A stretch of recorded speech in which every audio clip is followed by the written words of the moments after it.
सर्वेभ्यो नमो नमः। आज हम लोग बिहार विद्यालय परीक्षा समिति पटना द्वारा आयोजित माध्यमिक स्कूल परीक्षा 2022 जो वार्षिक परीक्षा संस्कृत के प्रश्न पुस्तिका सेट कोट सी जो प्रथम पाली में जो पूछा गया प्रश्न है उसके उत्तर कुंजी को हम लोग देखेंगे। बहुत ही सटीक एवं प्रामाणिक उत्तर कुंजी आप लोगों के बीच दिया जा रहा है। आप लोग मिलान करके अपना आकलन कर सकते हैं कि मेरा कितना मार्क्स आ रहा है। तो चलते हैं हम लोग प्रथम प्रश्न की ओर। देखिए, प्रथम प्रश्न कहता है तस्मिन पद का मूल रूप है। यह जो तस्मिन पद है इसका मूल रूप क्या हो जाएगा? तत्। यह तत्पद जो है वो तस्मिन पद का मूल रूप है। यह जो तस्मिन पद है सप्तमी एक वचन का रूप है। अब है अगला,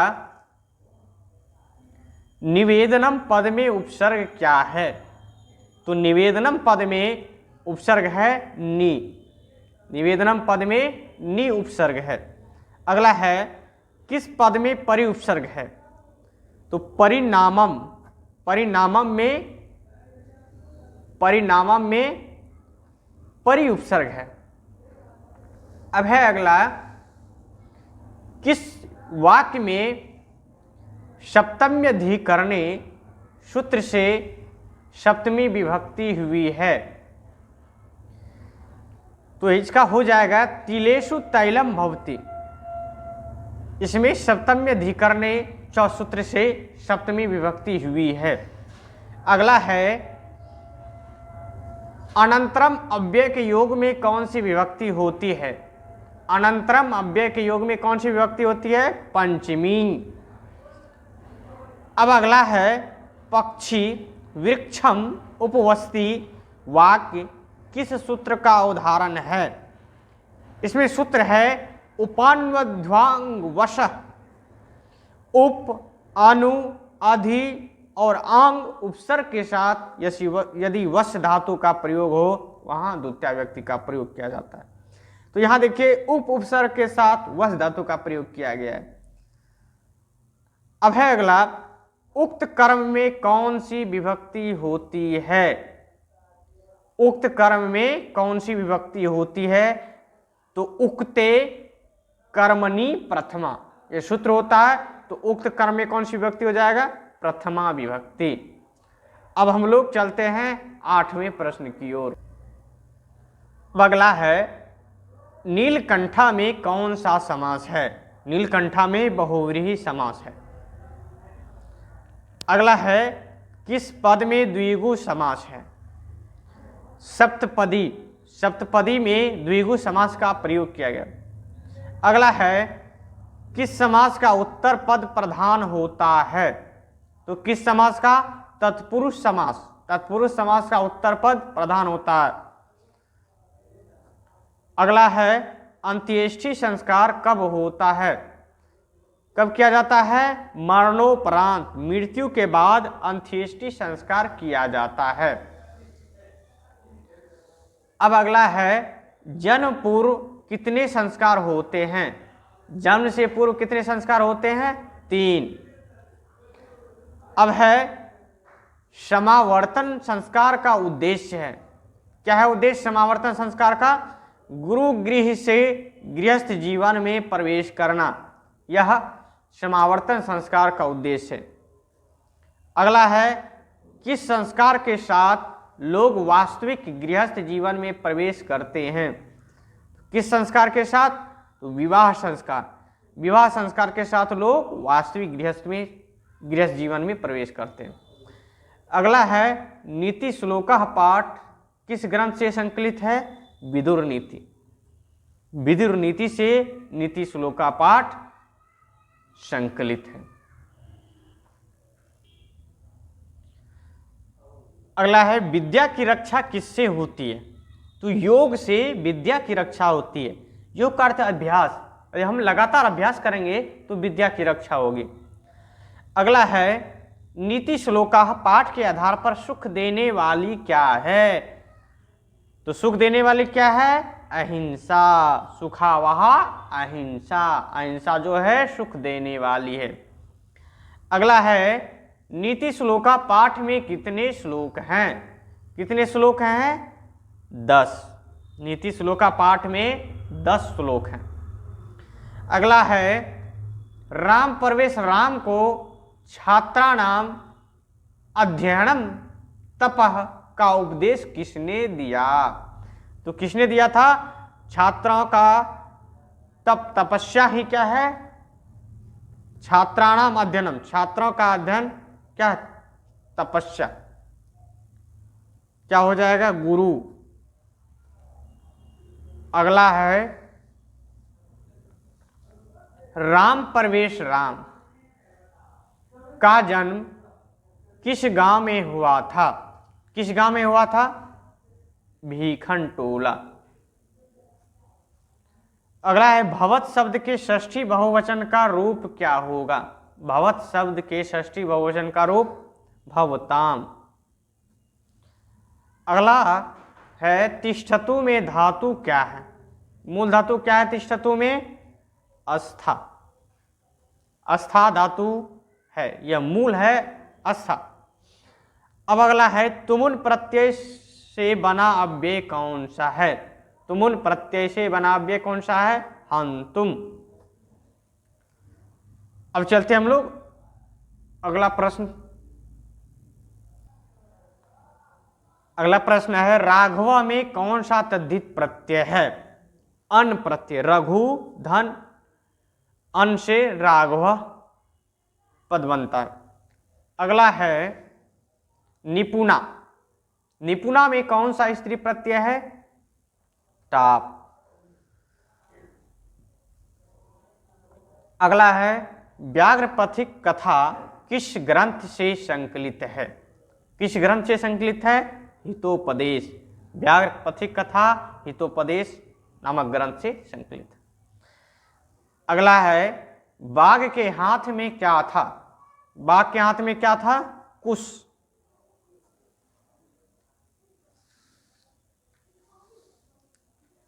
अगला है व्याघ्रपथिक कथा में कुत्र तव कंकणं कथन किसका है? किसका कथन है? तो पथिक का। पथिक कहता है कुत्र तव कंकणं, तुम्हारा कंगन कहां है? अगला है किसके बिना ज्ञान भार है? किसके बिना ज्ञान भार है? क्रिया के बिना, अर्थात व्यवहार के बिना ज्ञान जो है बोझ के समान है। अगला साधु का स्त्रीलिंग रूप क्या है? साधु का स्त्रीलिंग रूप साध्वी। अगला है अलसा नाम कथा का समस्त पद क्या होगा? अलस कथा। क्या है? अलस कथा। तन मध्य पद में कौन सी संधि है? तन मध्य पद में व्यंजन संधि है। अगला है मुनिरयम में किन किन वर्णों की संधि हुई है? मुनि धन अयम, तो क्या हो जाएगा? विसर्ग धन अ। अगला है पित्रादेश का सही संधि विच्छेद क्या होगा? पितृधन आदेशः। पितृधन आदेशः, पित्रादेशः। अगला है निधन रोगः की संधि क्या होगी? जाएगा निरोगः।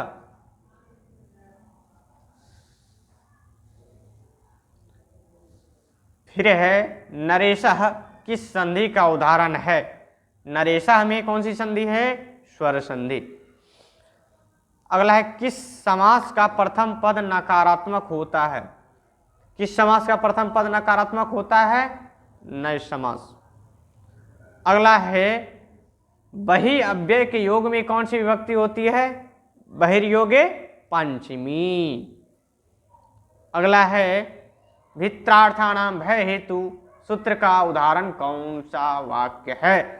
तो बालः सर्पात् बिभेति, बालक जो है सांप से डरता है, क्या हो जाएगा। अब है वि उपसर्ग किस शब्द में है, वि उपसर्ग जो है विवाह शब्द में है। अगला है स्वर्णमय पात्र से किसका मुंह ढका हुआ है, किसका मुंह ढका हुआ है, सत्य का। अगला है चंचला पद में कौन सी संधि है, चंचला पद में कौन सी संधि है, व्यंजन संधि।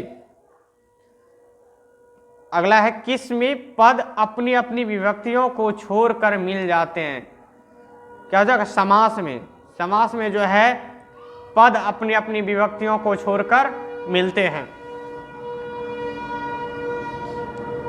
अब है प्रजातंत्रम, प्रजातंत्रम का विग्रह क्या होगा, तो प्रजानाम तंत्रम, प्रजाओं का तंत्र अर्थात शासन, प्रजाओं का शासन। अब है पृथक अव्यय के योग में कौन सी विभक्ति नहीं होती है, चतुर्थी विभक्ति नहीं होती है, द्वितीया तृतीया और पंचमी होती है। अब है यस्य च भावेन भाव लक्षणम, सूत्र का उदाहरण वाक्य हो जाएगा सी उदिते सूर्ये स गृहम गत, सूर्य के उगने पर वह घर गया। अगला है निक्सा अव्यय के योग में कौन सी विभक्ति होती है, तो द्वितीया, निक्सा अव्यय के योग में द्वितीया विभक्ति होती है। अब है संभवम पद में कौन सा उपसर्ग है, सम। धनुषा में मूल शब्द क्या है, धनुष, या जो धनुष शब्द है यही मूल शब्द है। अगला अस्ति किस धातु का रूप है, अस, अस्ति अस धातु का रूप है। अगला प्रश्न है दलित ग्रामवासी पुरुष की कथा किस पाठ में है, तो कर्मवीर कथा, कर्मवीर कथा पाठ में दलित ग्रामवासी पुरुष की कथा है। अब है स्वामी दयानंद का जन्म किस राज्य में हुआ था, तो गुजरात, गुजरात के टंकारा नामक गांव में स्वामी दयानंद का जन्म। स्वामी दयानंद के बचपन का नाम क्या था, तो बचपन का नाम मूल शंकर था। रात्रि जागरण को छोड़कर मूल शंकर कहाँ गए, घर। स्वामी दयानंद घर छोड़कर घूमते हुए कहाँ पहुंचे, तो मथुरा। डीएवी विद्यालय की स्थापना कब हुई थी, 1875 ईस्वी में मुंबई नगर में। मंदाकिनी का अर्थ क्या होता है, गंगा नदी। मंदाकिनी वर्णनम पाठ में कहाँ की गंगा का वर्णन है, तो चित्रकूट, चित्रकूट की गंगा का वर्णन है। अगला है मंदाकिनी वर्णनम पाठ के कवि कौन है, महर्षि वाल्मीकि मंदाकिनी वर्णनम पाठ के कवि हैं। राम ने विशालाक्षी से किसको संबोधित किया है, सीता को। मथदनत्वा से कौन सा अव्यय बनेगा, मथित्वा। सर्वदा में कौन सा तद्धित प्रत्यय है, दा। रजका का स्त्रीलिंग रूप क्या होगा, रजकी। अब है अनुर्नियान डैश महियान, तो अनुर्नियान महतो महियान। मंगलम पाठ में कितने मंत्र हैं, 5। अगला है पटना में हमेशा युद्ध आग और बाढ़ का भय रहेगा, किसने कहा था, तो भगवान बुद्ध ने कहा था। काव्य मीमांसा के कवि कौन हैं, राजशेखर, राजशेखर काव्य मीमांसा के कवि हैं। अगला है अलस कथा पाठ किस ग्रंथ से संकलित है, पुरुष परीक्षा ग्रंथ से संकलित। अलस कथा कैसी कथा है, यह व्यंग्यात्मक कथा है। अगला है अच्युत राय कहाँ के राजा थे, तो विजयनगर के। जब अलसशाला में आग लगी तब कौन भाग गया, जितने भी धूर्त लोग थे सब भाग गए। अब है सिख संप्रदाय के 10वें गुरु कौन थे? गुरु गोविंद सिंह। हम सबों में भारतवर्ष के प्रति क्या होनी चाहिए? देशभक्ति होनी चाहिए। किशोरी में कौन सा स्त्री प्रत्यय है? तो गीप। किशोरी में गीप प्रत्यय है। ज्ञान प्लस मतुब से कौन सा पद बनेगा? तो ज्ञानवान।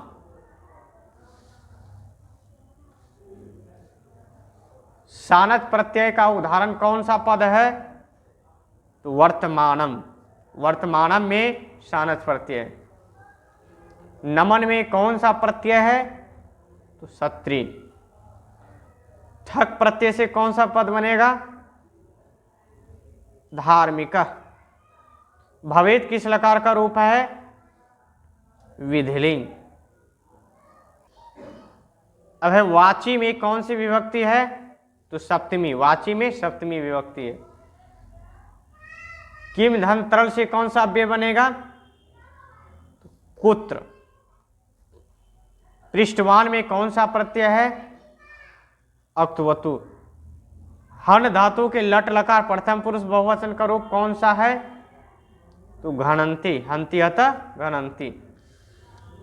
अब है किस समास का उभय पद प्रधान होता है, अर्थात दोनों पद प्रधान होता है? तो द्वंद्व समास का। द्वंद्व समास का दोनों पद प्रधान होता है। किस पद में स्वर संधि है? शयनम। अयादि संधि का ये। कंकनम का संधि विच्छेद क्या होगा? कम धन कनम। एतत् श्रुत्वा की संधि क्या होगी? एतत् श्रुत्वा। ये हो जाएगा बी नंबर। कर्णस्य दानवीरता पाठ किस ग्रंथ से संकलित है? तो कर्णभार नामक रूपक से। वास्तव में अशांति के कितने कारण हैं? 2। अगला है शास्त्रकारा पाठ किस शैली में है? तो प्रश्नोत्तर शैली में है। जनक की सभा में कौन थी? तो गार्गी।